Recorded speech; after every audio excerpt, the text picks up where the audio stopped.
Greetings and peace. This is Dr. Laurence Brown with another episode of Interfaith Issues, where we discuss the issues of common interest to the three Abrahamic religions of Judaism, Christianity, and Islam.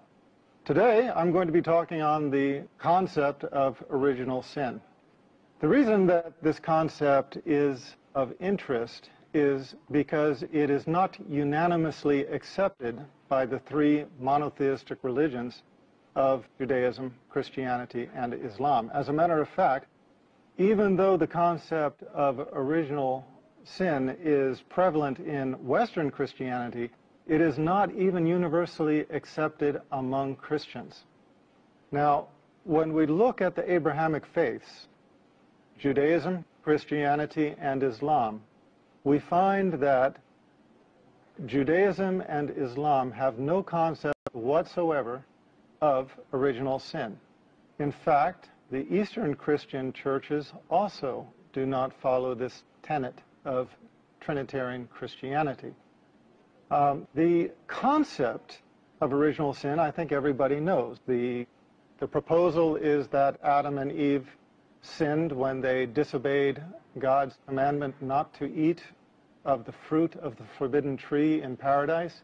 When they ate of the forbidden tree, they became sinful, and that sin has persisted within their lineage, which means you and me, all of mankind, until this time. And it is, in effect, one of the critical elements of Christian faith, because Christian faith teaches us that we are born sinful, we have sin as an integral element of our being, and we can only achieve redemption through belief in Jesus Christ, because according to their tenets of faith, it was the atoning sacrifice of his death that paid for the sin, the original sin that afflicts all of us. Well, to begin with, I just want to first start with a common sense sort of observation. That observation is that if we look at a baby and just look at its face, look at its innocence, it's very hard for us to convince ourselves that this baby, if it dies, this baby's going to hell, and it's going to burn in hellfire forever because of original sin. But the fact of the matter is, I don't know anybody who has ever looked at a baby and said, oh, how evil. Oh, this one needs to be in jail. The fact of the matter is, babies look so innocent. They look so pure. And there's a reason for that. The reason for that is that, according to Judaism, according to Eastern Christianity, according to Islam, there is no concept, or there is no validity to the concept of original sin. Now, let's back up a minute and just look at the whole concept of sin and compare between the two religions, Christianity and Islam. I would start by pointing out that Islam views the concept of sin very differently to begin with. In Islam, there is no such concept as sinning in the mind. If you conceive an evil deed in Christianity, Christianity tells us that's a sin. You thought a bad thing, that's a sin. In Islam, Islam looks at it very differently. In Islam, if you conceive of a bad thought, but you do not act upon it, it is not a sin. As a matter of fact, If you have a bad thought, but you do not act upon it, it actually becomes what? A good deed. Why does it become a good deed? Look, I'm going to ask all of us to step back for a moment and look at this from the point of view not of what we have been taught, not from the religion we have been raised upon, not from the teachings of our church, not from the spiritual guide that we follow, but simply from the level of common sense. Simply from the level of common sense, we have to, I feel we have to agree that mankind, both men and women, are more inclined to bad thoughts than they are to good thoughts. That is our nature. That is our existence. Think about it. If a man is walking down the street and he sees a beautiful woman, half naked, walking towards him, is his first thought to run to the closest house of worship and pay charity? Is his first thought to go and take care of some orphans? Is his first thought to go out and commit some act of beauty and righteousness? All you men out there, come on now, you know what I'm saying. For all of you women, if you're walking on the street, you look down and you see a 3-carat diamond ring sitting on the sidewalk, just staring at you saying, please pick me up. How many women in the world have as their first thought that they are going to grab that ring, hold it high, and shout to everybody on the street, here is a perfect quality 3-carat diamond ring. Who lost it? Who does it belong to? As opposed to our nature, which is, as much as we hate to admit it, our first thought is we want to take that and put it in our pocket. Now, the fact of the matter is our human existence is that we are more inclined to sinful thoughts than we are to good thoughts.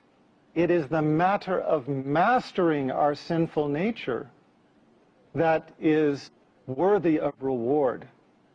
So doesn't it make sense that we're going to have sinful thoughts? It's the way we are made. It is our constitution.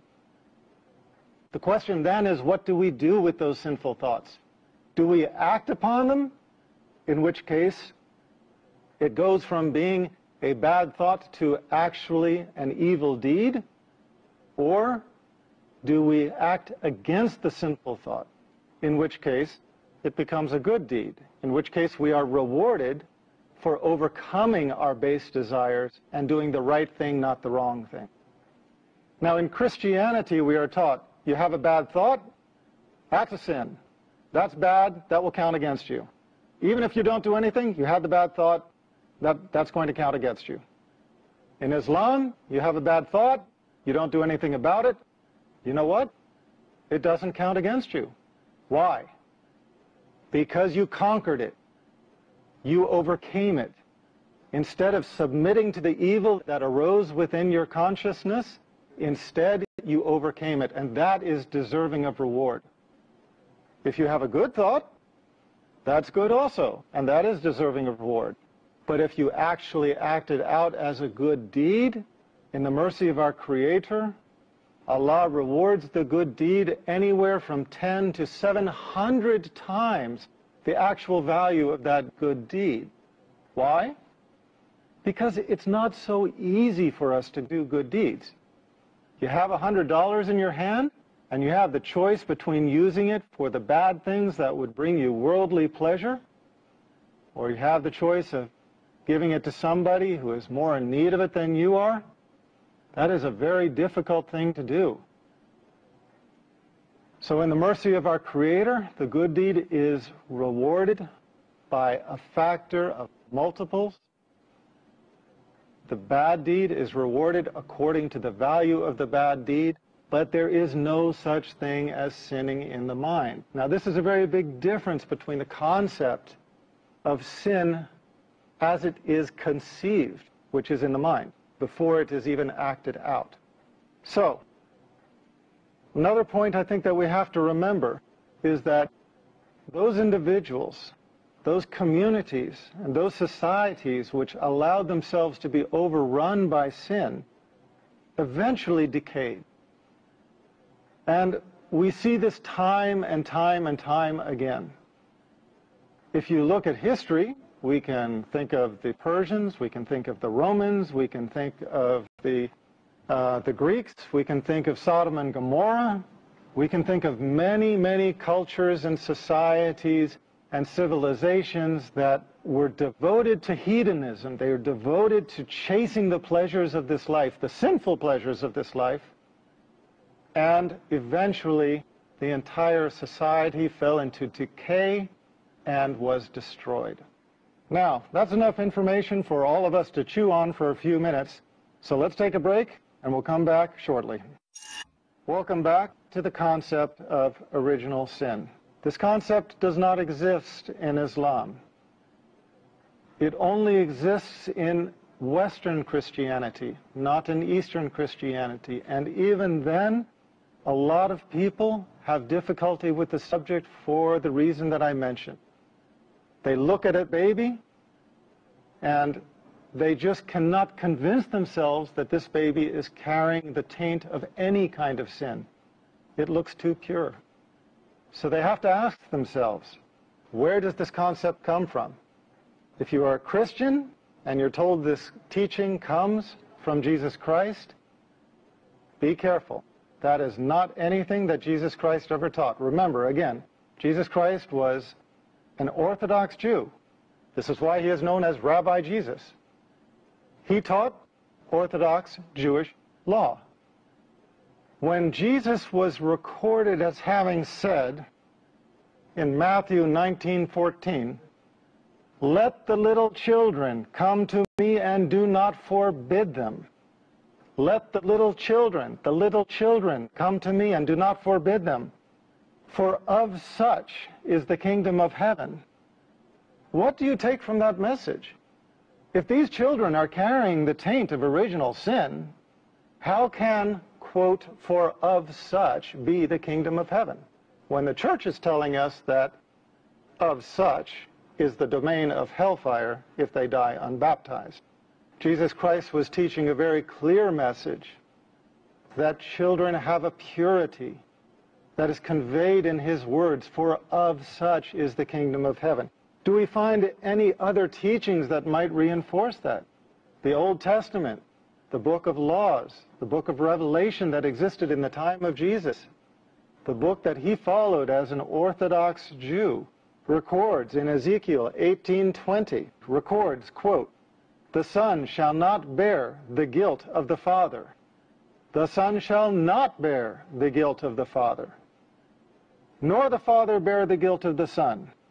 The righteousness of the righteous shall be upon himself, and the wickedness of the wicked shall be upon himself. The wickedness of the wicked shall be upon himself." Where does that say the wickedness will be passed on down through the ages, through the generations, through the lineage?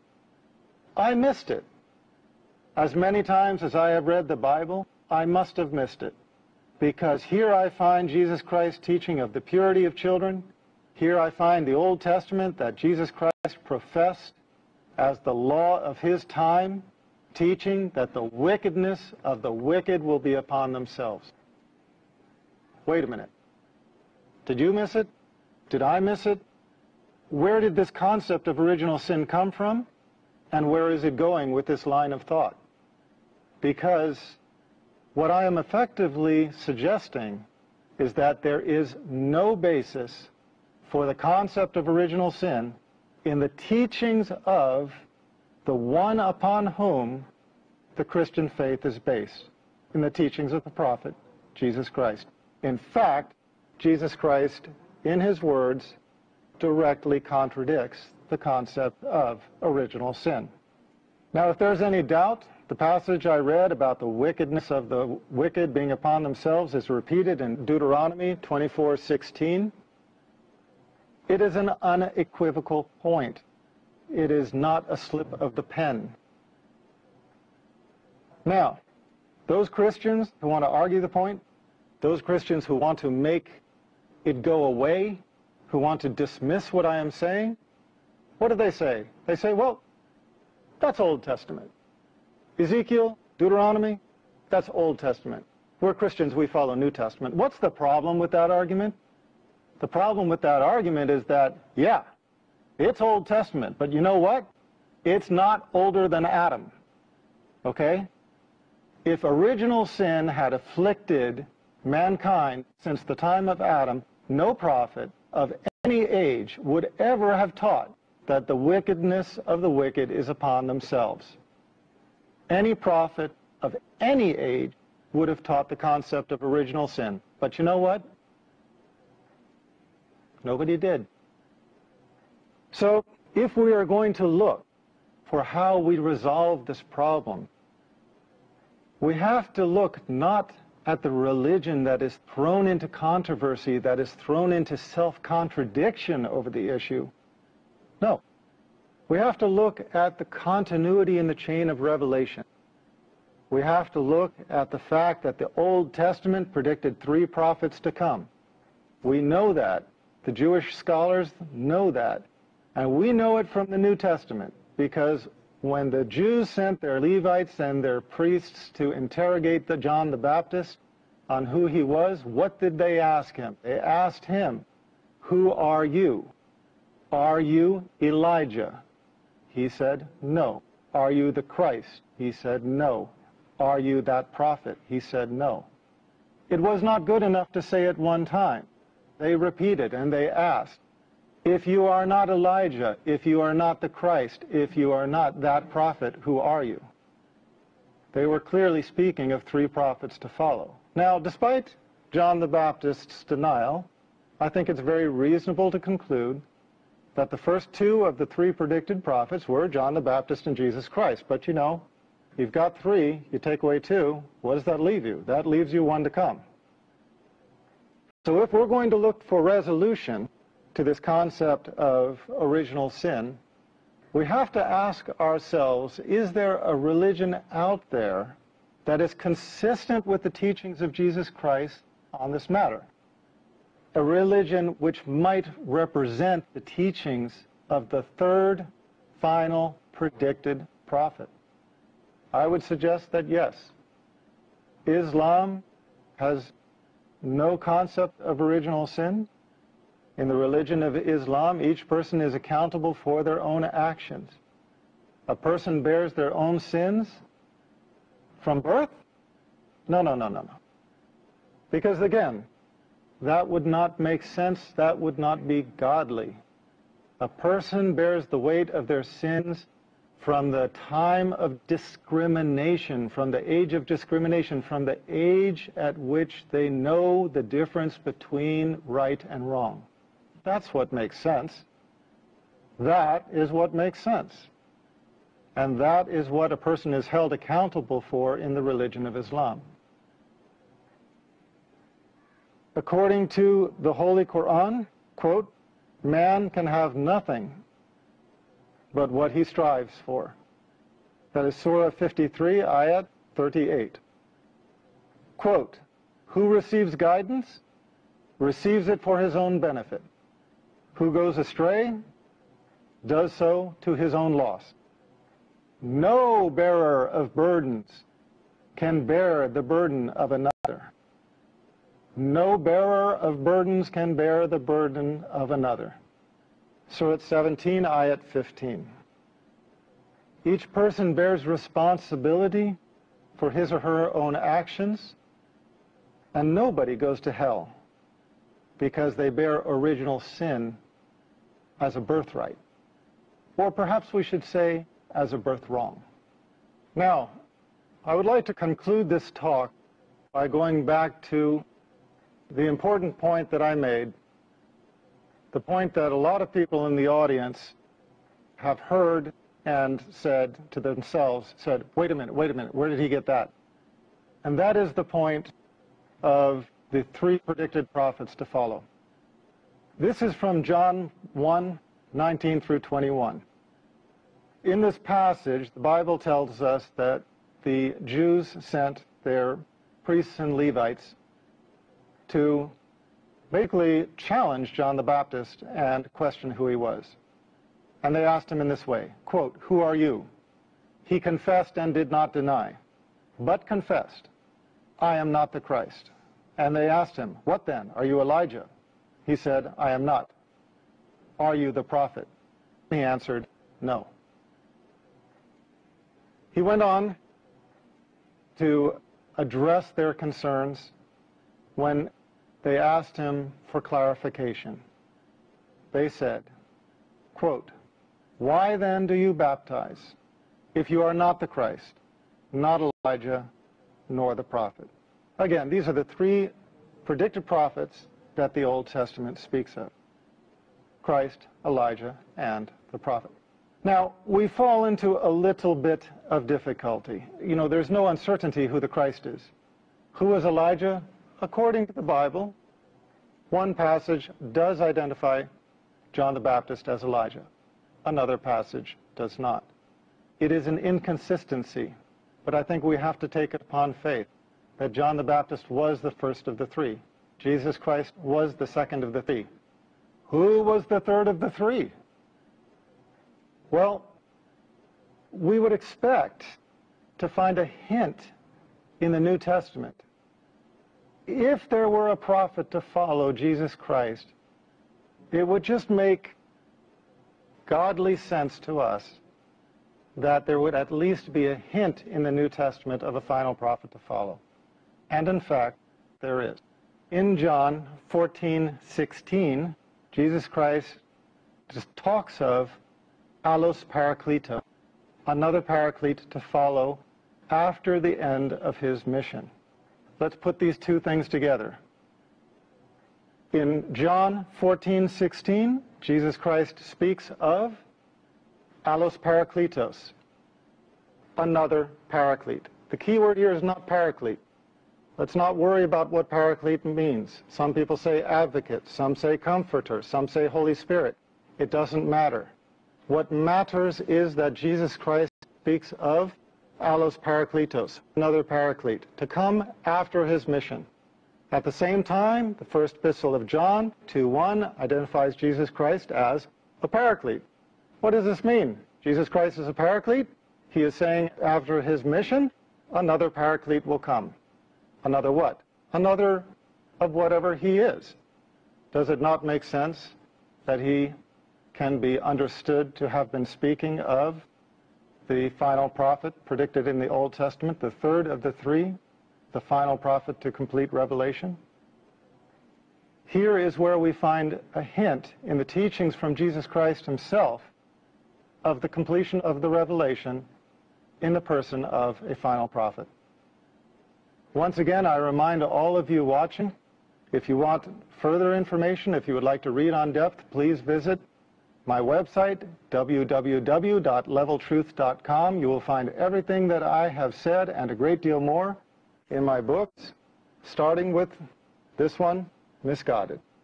For now, this is Dr. Laurence Brown concluding this episode of Interfaith Issues. Thanking you for being my audience, thanking you for tuning in, and looking forward to seeing you next time. Greetings and peace. I feel the peace, inside of me, a complete tranquility.